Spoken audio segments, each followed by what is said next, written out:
You know that you're extensions of source energy here in these physical bodies. You're not here to fix a broken world, for it is not a broken world. You are not here to make up for something that you have done before. You are not here to figure out the best plan of action and then encourage or coerce the others to fall in alignment with your chosen best course of action. You are a creator who understands that you are amidst other creators, and that this physical time-space reality is like a well-stocked kitchen with every ingredient imaginable, and you are here to create your own pie. You are also here to enjoy the pies that others are creating, but you are not here to dabble in their pies. You are not here to judge their pies, to condemn their pies, to eat their pies. You are here to create your own pie.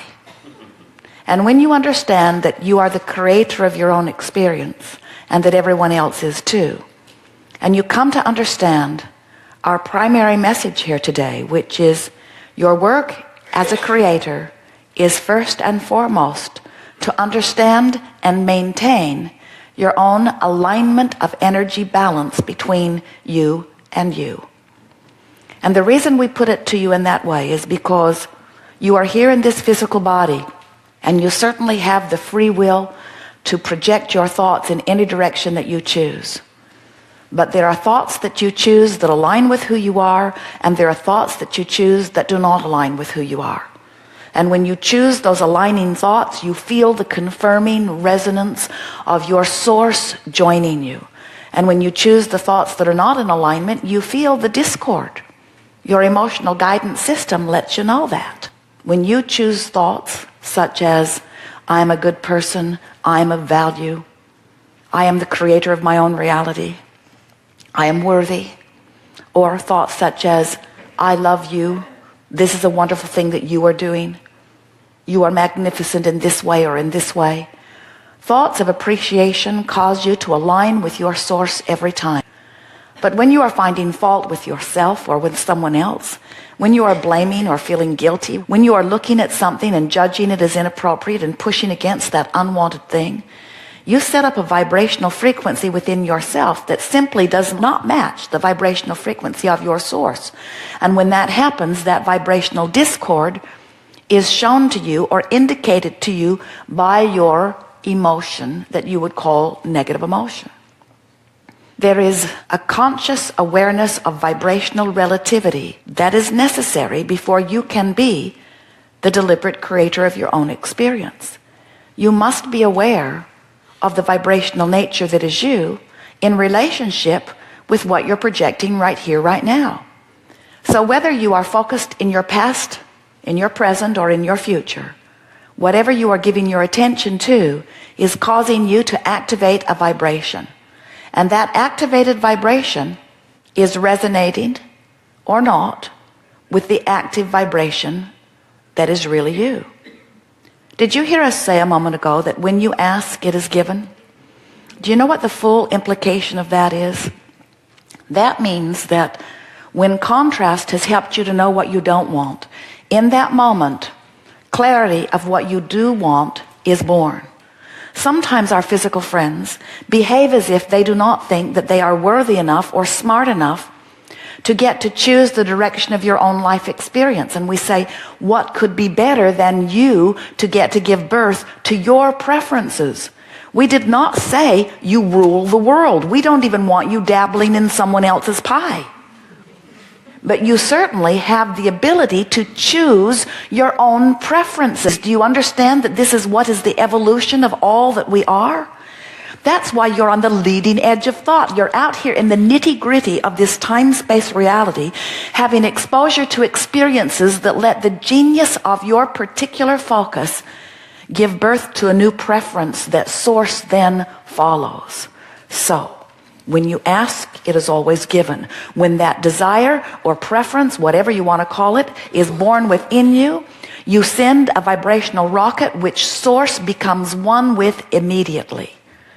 That is an important thing to understand. So here you are, moving through the contrast of your life experience. And we don't mean horrible things and wonderful things. We mean variety of things. Some of them wanted and some of them not wanted, but contrast of your time and place. So out of that contrast is born a rocket of desire, and another, and another, and another, and another.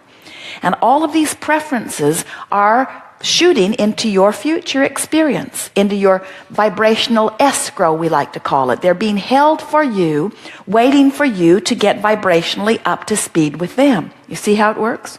So your future experience is full of all kinds of things that you have launched. Now, this is the part that we really want you to hear.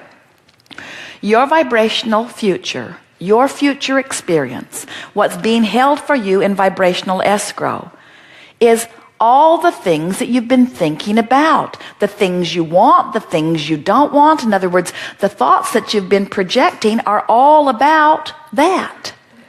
And the way you feel is your indication of what you're moving towards. So if you are feeling grouchy every day, ornery every day, unhappy every day, you're moving closer and closer toward a manifestation of something that when it manifests, you're not going to like it. And most of you are going to say, whoa, where did that come from?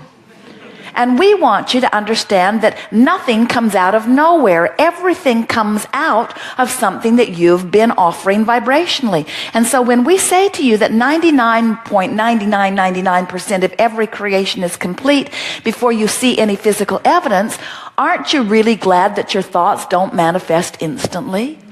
Isn't it nice that you have all of this buffer and all of this leeway where you can pay attention to the way you feel so that you can move toward the things that you want and away from the things that you don't want? Isn't it nice to know that that thought of ornery is leading you toward more trouble in your life? That thought of overwhelmment, that thought of not being respected, that thought of you're not being treated well, those thoughts are thoughts that are causing vibrational activation within you that's going to cause a manifestation that when it gets there, you're not going to like it. Your lover doesn't leave you overnight. Your lover leaves you over a long period of time as your relationship disintegrates by one ugly remark after another, whether you're saying it out loud or whether you're just playing it over in your mind.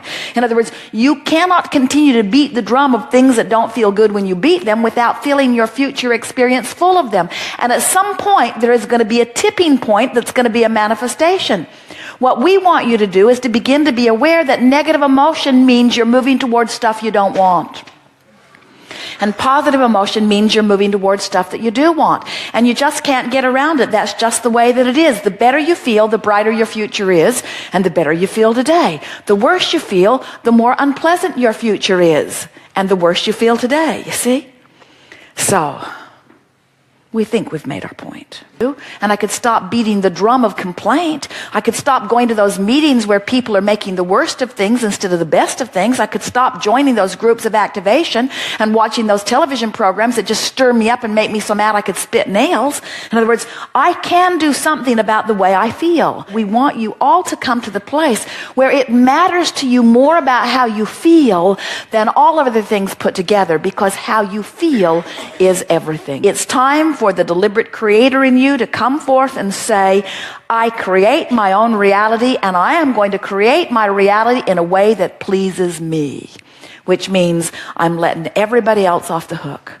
Someone can be treating you badly, and you can be absolutely justified in the negative emotion that you feel, but you are still shooting yourself in the foot. And if you're waiting around for that person to treat you better like you used to before you feel better, you're putting creative control someplace where it doesn't belong. You're putting creative control someplace where there is no creative control. You hold all the creative control. If you let your happiness depend upon how somebody else feels about you, now you've got to control how somebody else feels about you, which means now you're standing on your head in all kinds of different ways to please that someone or those someones, which means now you've lost sight of your own guidance system. You see how it works?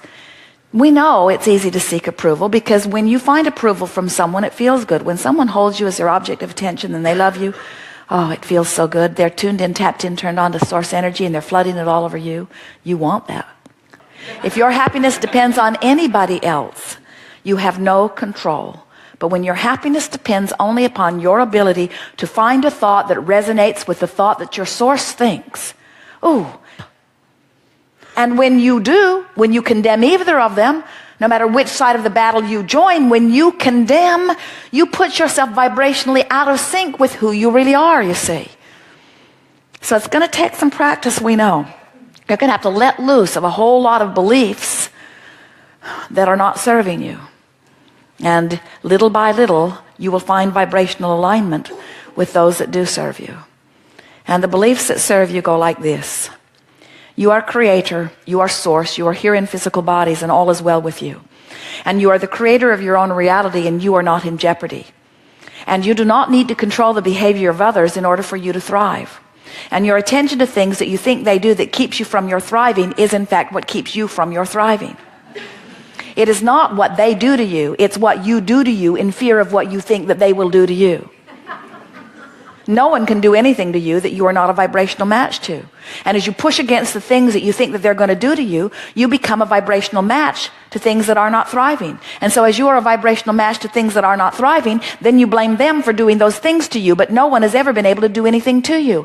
Even the one that held the gun that shot you in the head did not do it to you. You did it to you because you brought the one that brought the gun that shot you in the head to you by your attention to those that bring guns and shoot people in the head. In other words, nothing can come to you that you are not a vibrational match to. There are no victims. There is only vibrational alignment with thought. And whatever thought you are activating is the thought that becomes your point of attraction. And whatever thought becomes your point of attraction is what happens to you.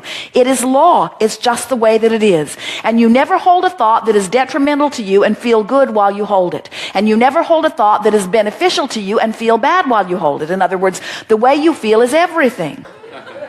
You are the creator of your own experience. You get that? And you are the creator of the way you feel because you are the projector of your thought. Don't start on those things that are hardest. Start on easier things. And as you start on easier things, your feeling of pessimism will move to hopefulness, and your feeling of hopefulness will move to belief.